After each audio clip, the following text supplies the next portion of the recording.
Welcome back. Okay, from blues to jazz. What do I mean by that? I mean, there's quite a few, at least a couple obvious connections when you hear a statement like that. But the point of the lesson today is to take what you already know, something you already know, okay, and hopefully you are very close to being able to drive a band with a shuffle. Unbelievably important skill to have. And to take that skill and learn to use it as a springboard to start developing your jazz eighth note feel.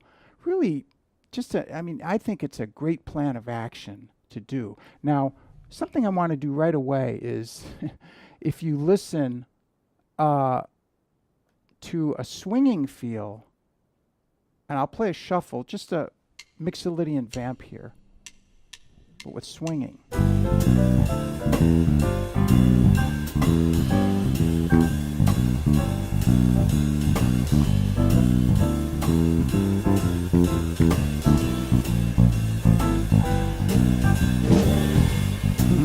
You know, I mean, it really does fit quite well. Maybe better, more so in that case, because, you know, as opposed to taking a swinging feel and going back to a blues shuffle, because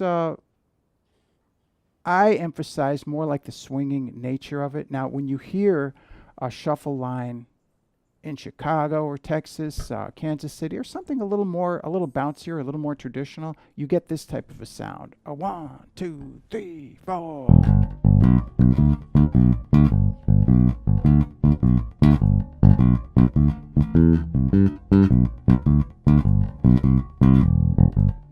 Right, so you get that type of a little more bouncy, a little more traditional feel.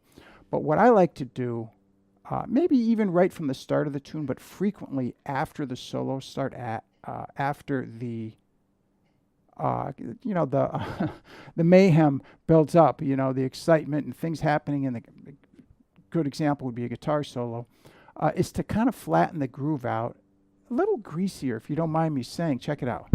So I'll play a bouncy turnaround, then I'll start with the longer notes. You know, I think of it as a flattened shuffle. A 2, 3, 4.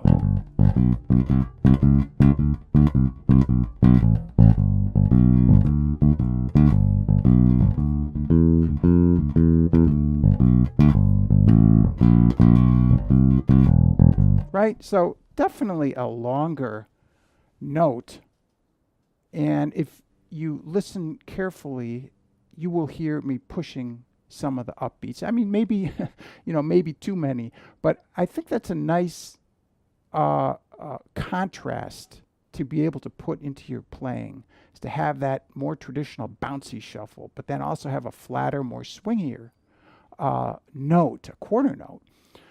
So that's the methodology today, is to take what you already know and use it as a springboard to develop that. I mean, it's kind of a vexing thing for a lot of players, is trying to get that eighth note feel, that swinging, that jazz feel.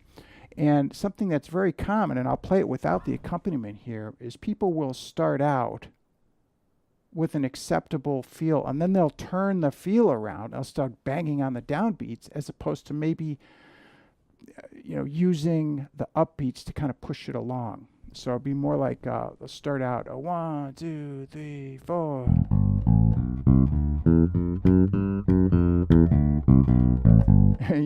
They'll turn the beat around. That's my point. The feel, they'll turn it upside down. You don't want to be banging on the downbeats.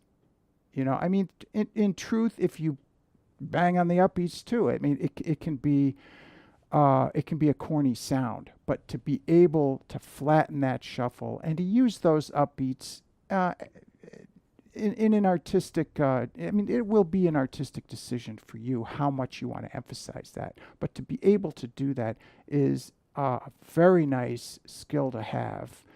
And it's going to put flexibility into your playing. Lydian, I'm going to just play some Mixolydian lines here. I mean, you can always mix the materials. So just Mixolydian.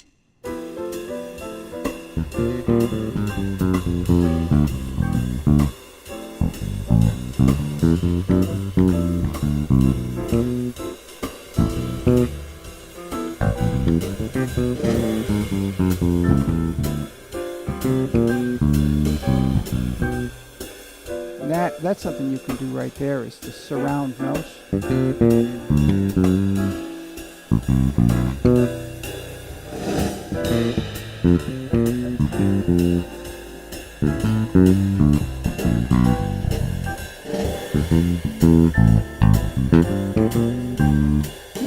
Little bebop triplet here or there. The line again, the line in the example to start out the lesson was just like you're going up the Mixolydian pattern. You play chromatic notes there, then back down. And it slots out in the measure. 3, 4.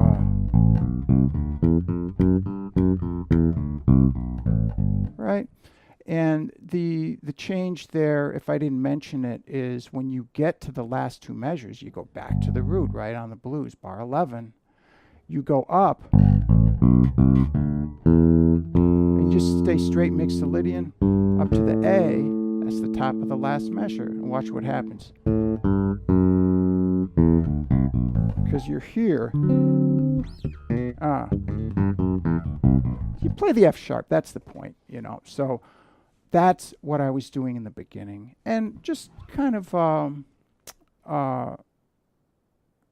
extending those things in my examples. I wanted to play it actually at a slower tempo here. 3, 4.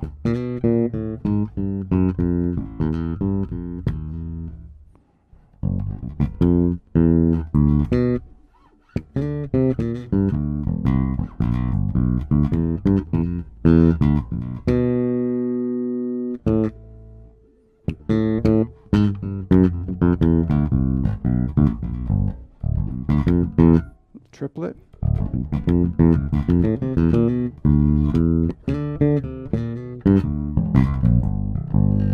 You can always put in some minor pen.